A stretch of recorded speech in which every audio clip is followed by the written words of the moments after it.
তুমি যদি তোমার মাকে ঠিক করতে চাও তাহলে তোমাকে জঙ্গলে যেয়ে জড়িবুটি আনতে হবে, আর সে জড়িবুটি খাইয়ে দিলে তোমার মা সুস্থ হয়ে যাবে।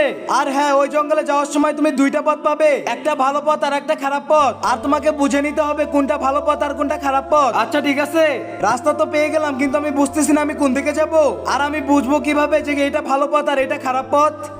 একটা কাজ করি, বাড়ি চলে যাই। দাঁড়াও, এটা হলো খারাপ পথ। এই পথে গেলে তুমি জড়িবুটি এমনিতেই পেয়ে যাবে। আর এটা হচ্ছে ভালো পথ, আর এই পথে যেতে গেলে তোমাকে অনেক পরীক্ষা দিতে হবে।